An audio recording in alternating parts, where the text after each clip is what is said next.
Na verdade, eu acho que a arte é a única coisa que salva, né, a humanidade. Porque, assim, eu já entendi que seres humanos não funcionam.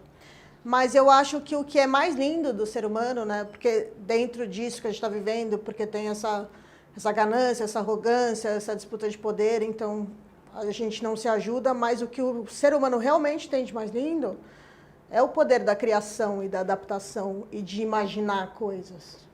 Né? Então eu acho que é só isso que salva a gente.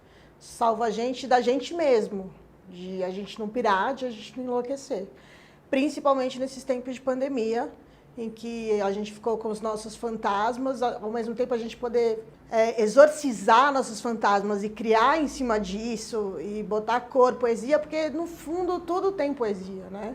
Tudo a gente está, se o ser humano ele se adapta fácil, eu acho. Então ele vai criando coisas para sobreviver, e eu acho que isso que o ser humano tem de mais lindo, que as outras criaturas não têm. Então eu comecei a desenhar os perus. Um dos processos mais gostosos, né, que tem menos pressão, são os desenhos. E aí os desenhos, eles viram as estampas. E aí eu vou brincando com a posição deles, né, porque aí eu fico unindo, eu fico brincando com duas coisas, né, que tem a arte, que você pode pintar qualquer coisa e jogar de qualquer jeito, com uma estampa que já beira também o comercial, que beira a pressão do tempo, de você ter que lançar a tempo, de você ter que vender. Então, toda hora eu estou tentando equilibrar isso e respirar isso para não enlouquecer.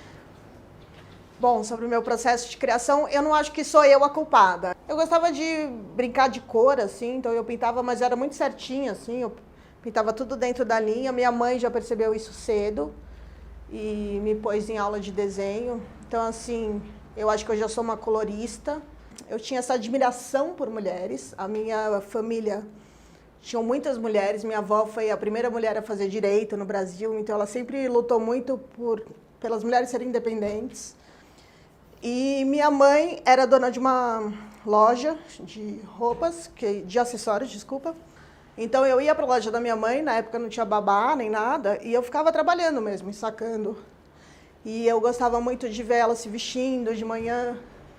Então eu acho que assim, essa arte, a moda, já estava comigo assim, com 4 anos de idade. Eu já estava nesse mundo, assim, sem saber que era isso que eu ia fazer.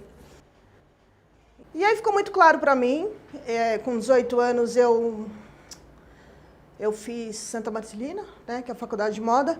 Eu demorei um pouco para me achar, que eu também tenho isso, um pouco de implicância com o mundo da moda, que era muito assim no conceitual. Então faça sua roupa para uma fábrica subterrânea.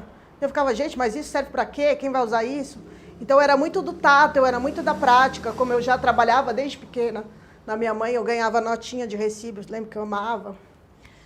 E aí eu me encontrei onde? Na modelagem, porque a modelagem é o que faz a roupa virar realidade, né? Então eu tenho esse lado também.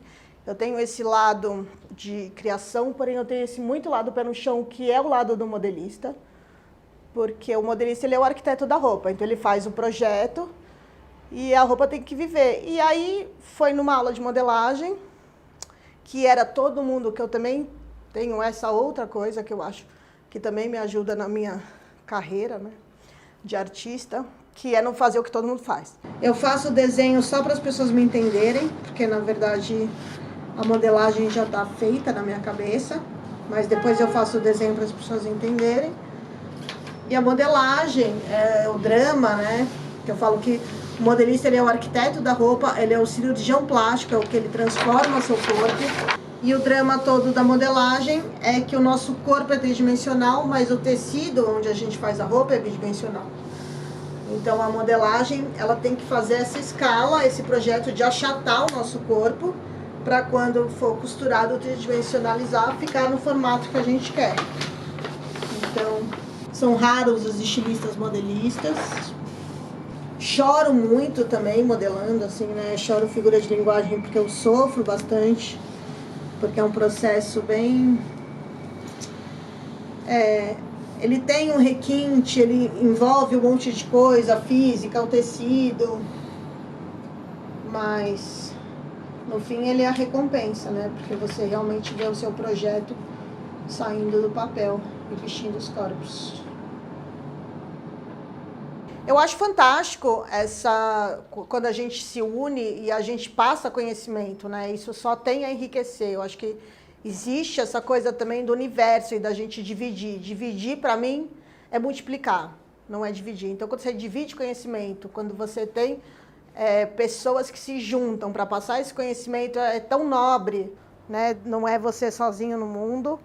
Então, você tem que imaginar para quem que é isso e o que a minha equipe acha disso e toda a ideia. Também muito porque eu faço modelagem, então eu visto roupa.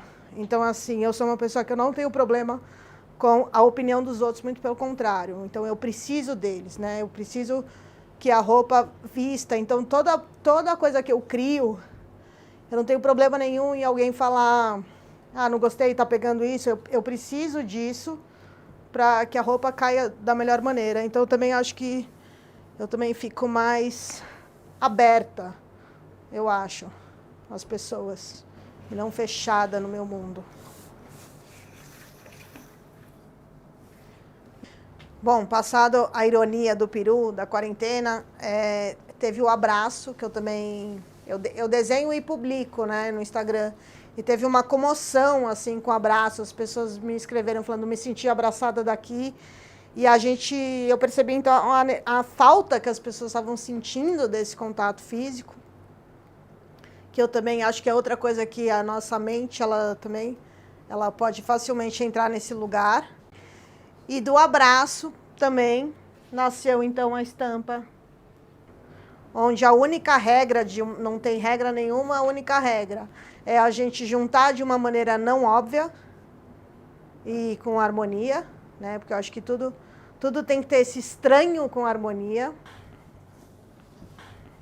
E aí nasceu a Neon, que é a minha primeira empresa, com 18 anos, então eu tive que foi um nome, né? Foi um marco na moda, eu acho que a gente era muito jovem, mas foi um marco sem querer, nada foi planejado, né? Eu jamais, tanto que Neon não é um nome, a gente não tem nem registrado esse nome, porque a gente começou com 18, foi com 21 que entrou algum sócio e falou, vocês têm esse nome registrado? Não, nunca nem registramos.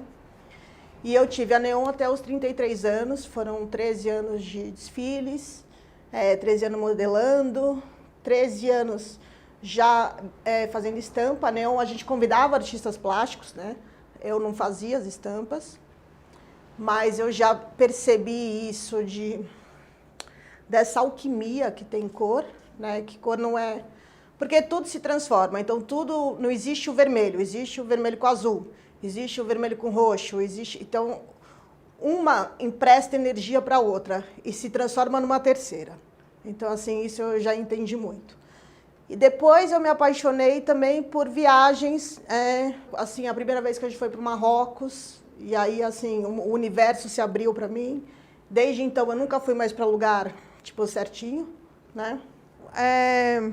Teve uma viagem para a Índia que eu fiz que mudou radical, onde eu entendi essa alquimia de cores e esse contraste de cores, porque quando na Neon tinha um sócio, e ele queria sempre, tudo era tipo meio a cor do arco-íris, assim, sabe? Era amarelo, vermelho, laranja, né? E aí na Índia você vê muito tipo esse rosa chiclete com pistache, com um marrom velho. Então tem essa briga das cores que fazem elas explodirem. Porque se você bota tudo numa mesma frequência, fica chato. Você precisa mesmo dessa diversidade. Eu acho que a gente precisa dessa diversidade no mundo e a gente precisa dessa diversidade nas cores, porque aí as coisas saltam aos nossos olhos, senão elas viram uma coisa chapada. Então eu tento brincar com essas frequências quando eu estou fazendo uma coloração e não serem cores óbvias, né? Porque tem muito, essa eu gosto. Todo mundo gosta porque você está juntando o óbvio de um lugar comum que também a gente tem que ter. Ele não precisa ser tão banal, mas ele pode ser agradável aos olhos de muitas pessoas, isso não é ruim. Mas eu também tenho a escolha da estampa que eu faço, que é meio... que de primeira você acha que você não gosta e depois... Porque aí no fim você está realmente vestindo uma obra de arte. E aí eu fui fazendo essas viagens e também fui entendendo sobre artesanato, que eu sou apaixonada, tudo que é especial. Tudo que realmente você bota o coração, que tem um aprendizado, que tem um porquê, que não é uma coisa só comercial, de dinheiro.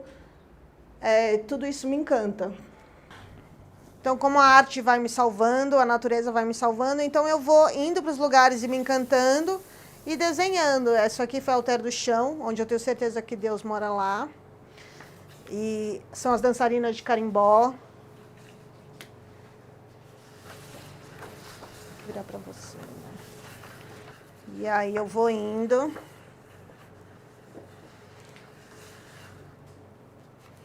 Aí, esse é meu desenho que eu falo que eu sou visionária, foi meu primeiro desenho de 2020, um barco afundando. E aí, por onde eu vou indo? Aí eu fui para João Pessoa, fizeram caranguejo, aí eu pinto caranguejo. Aí eu fui para Guatemala, aí eu vou indo atrás de artesanato. Isso aqui eu descansando na rede. E assim, é o que vai me encantando.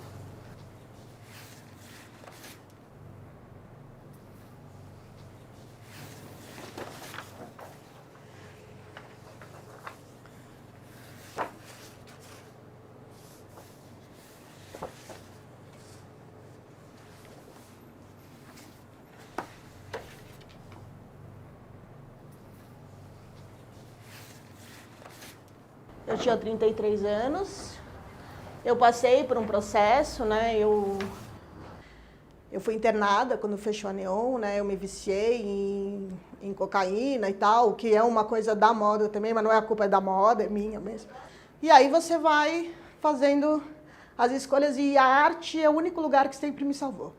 Qualquer lugar escuro que eu ia, é a arte que me traz a luz. Então, assim, eu não tenho palavras para... É meu porto seguro, é meu salva-vidas. E eu sei que eu nunca vou estar sozinha. Eu tive também um marco na minha vida, eu acho, porque eu falei assim, nada mais eu podia... Tudo que eu sabia fazer, eu não podia mais fazer. Então, eu meio que voltei às minhas raízes. Mas o que eu gosto de fazer e que eu posso fazer? Desenhar eu posso fazer. E aí, eu me inscrevi no curso do Dalton, onde eu conheci não só o professor, como uma família maravilhosa que me acolheu. E eu fui reconstruindo essa nova vida. Eu fui desenhando. Nesse meio do caminho que eu estava me reconstruindo, eu fui trabalhando para outras marcas. Mas como proprietária que sou, eu sinto falta de ser dona do meu nariz. E eu criei a Rita. Então, assim, não pode ser uma realização maior do que eu consegui. E aí, as estampas da Rita são meus próprios desenhos que criaram vida. E viram as estampas. Aí é um processo aqui, né? Com cor, com recorte, com papel colorido. Tem um pouco dessa criação agora que eu vou entrar, né? Que é a gravidez. Aí às vezes as pessoas falam, eu fico falando isso que eu tô burra, que eu tô devagar. Eu falo, não, eu tô gerando um rim, tô fazendo um pulmão. Aí eu tive a minha primeira coleção da Rita. Foi desenhos da minha viagem ao Vietnã. O carimbó virou estampa também.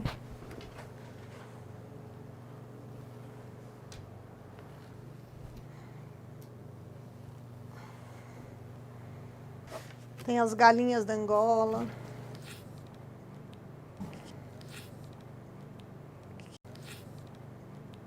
Que virou a estampa.